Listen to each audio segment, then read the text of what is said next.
Grace to you, Lord Jesus Christ.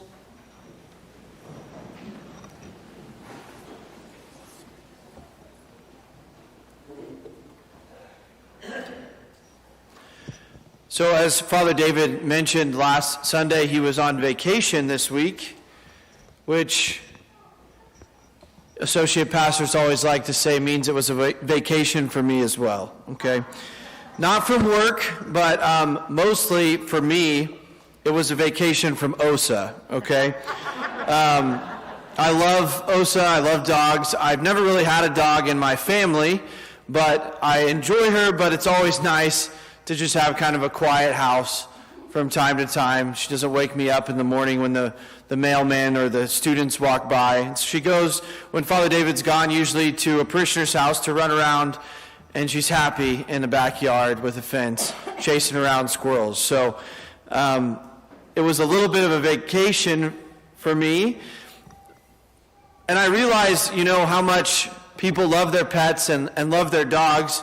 And I was thinking about it in regards to the readings kind of this weekend. Somehow it connects that. Just want you to guess, what is the number one question that kids ask when I go visit the classrooms at St. Anne's School? What do you think? Not where's OSA, but will my dog go to heaven, Father?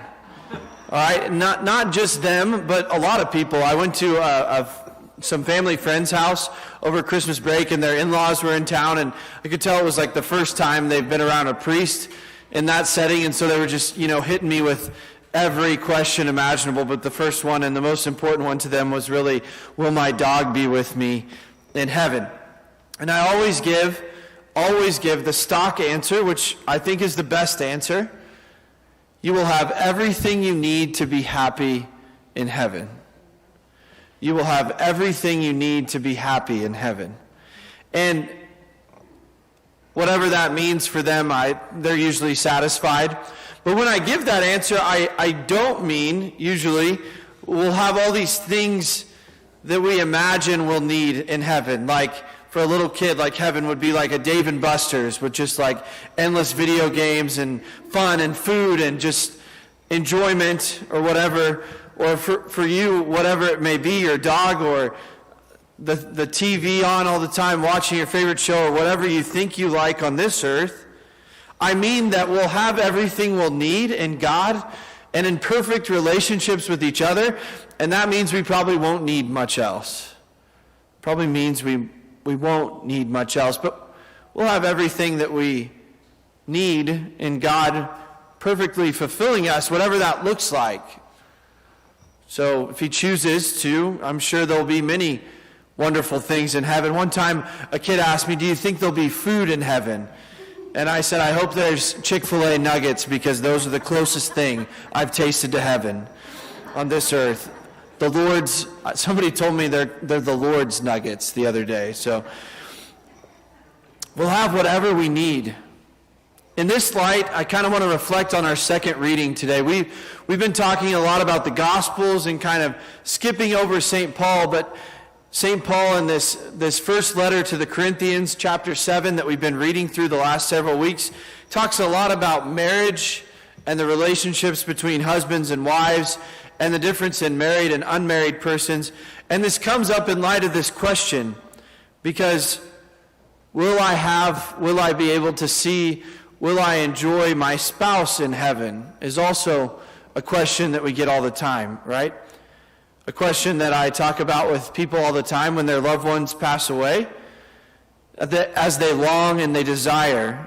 I see my 84-year-old grandmother, my grandpa passed away 10 years ago, and her desire to be reunited with him once again every time we come together for any holiday, feeling that lack. And I certainly believe you will be reunited, because all of our relationships will be perfected in heaven. Jesus speaks about this later on in Mark, that in heaven there's no marrying or giving in marriage, but he's really speaking that in the sense that there will be no need for the contract of marriage in heaven. There'll be no need for these particular relationships in heaven, because we will all be closer in heaven than any of us were on earth. It's kind of an amazing thing to think about, kind of a startling thing. Married couples kind of confused about that. How can other people be closer to me than I was to this, my beloved, on earth? Well, God perfects everything in heaven. Our relationships become free of grudges, free of anger, free of selfishness, and we perfectly love each other in the perfect way in heaven. I tell kids all the time, I think that they think that heaven sounds boring. That heaven sounds boring. That may be a startling idea for some of you adults, but in today's world of kids and all their entertainment, and in today's world of technology and the ways that we're entertained, they think that some of the things we have, as in endless shows on Netflix and endless video games and better graphics, that's entertainment, and that heaven is just some boring sitting in church all day long listening to the priest drone on and on. And that's what they imagine heaven to be like. But I always tell them heaven is like the best day on earth times infinity. Imagine the day that you felt most loved. Imagine the day that you felt most cared for and seen. Imagine the day where you were surrounded by family and friends that you wished would never end, perhaps full of food and music and dancing. For many of you, probably, it was your wedding day, surrounded by those people. And heaven is given to us as this image of an eternal wedding banquet. So will we know our loved ones? Yes. And in a much, much better and more beautiful way. And this kind of leads us to the next question of the second reading. It talks about unmarried people unburdened with families and being able to care for things of the Lord, and married people worried and anxious about their families. And so this answer that I give, this answer that I provide for the kids or for anybody, when I say you'll have everything you need to be happy in heaven, this is the reason why we have celibate priests. This is the reason why I choose to be devoted completely to. Certainly that answer first is so that we can be free to care for our parish, right? That in the middle of the night when I'm called to the hospital or called to help somebody in our church, that I'm able to be free to go and do that, and I'm not pulled away from a family and kids and a wife. But in a more profound and beautiful way, my life, Father David's life, our lives as priests given over totally to God are meant to image for you what happiness will be like in heaven. That we won't need these earthly bounds, because in God and giving ourselves completely to Him, we will fully be satisfied. And we seek to live that in a joyful, in a happy, in a beautiful way on this earth, as I give my life completely over to God, imaging what it will be like in heaven. So the important thing is that both of these sacraments always need to be geared towards getting each other to heaven. Getting each other to heaven. This is the beauty of our vocational sacraments of marriage and holy orders. The other day in RCIA, I was teaching the people who want to come into the church this year about these sacraments, marriage, and holy orders. And I was reminded of a beautiful teaching of the church. When you think about the other sacraments, baptism, confirmation, Eucharist, confession, those sacraments are all geared at our personal holiness, right? So you receive the Eucharist so that you can be transformed. You go to confession so that you can be forgiven. You receive baptism and confirmation so that you can be marked. They're each for our individual use. But marriage and holy orders, these are called sacraments at the service of communion, meaning they're sacraments that are meant to serve other people first.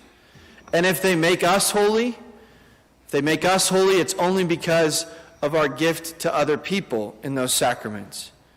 And so for you husbands and wives, you will become more holy only to the extent that you give yourself away in service and love and care to your husband or to your wife. And for me, this sacrament is not just to make me holy as a priest. I become more and more holy to the extent that I give myself away to you and help you come to a deeper and fuller relationship of Christ. I think this is a beautiful, beautiful reality that strikes at something deep within our heart, which is that we only find ourselves in that we give ourselves away to others. You know, we hear that phrase a lot in like youth and young adulthood and college. I'm going to find myself. I want to find myself. But the only way we really find ourselves when we're lost is by self-gift to others. Think about that. Next time you feel down in your sin, next time you feel like you're kind of self-obsessed or like the world is weighing down on you, your tendency is to kind of just close in and take some me time, but you need to do the opposite. When you feel closed in on yourself, when you feel selfish, when you feel like you're struggling in your sin, go and give yourself in some form of service. Go and give yourself in volunteering or give yourself in service to your family and your friends. Because we only find ourselves in that we give ourselves. And so this is the last word. The last word of our homily and our gospel today is the first word of our second reading, which is St. Paul saying, I desire for all of you to be free of anxiety. To be sure, married men and women, single and unmarried men and women, each have their own set of anxieties. Caring for their families, caring for themselves, caring for the church. But in all of these, God desires us, as St. Paul does, to be free of worry and anxiety and have our minds and our hearts set on eternal things. And we can do this and we can find this through our gift of self. And then once we give ourselves, we will truly know and understand at that point, when we become like God, that we will have everything we need to be happy in heaven.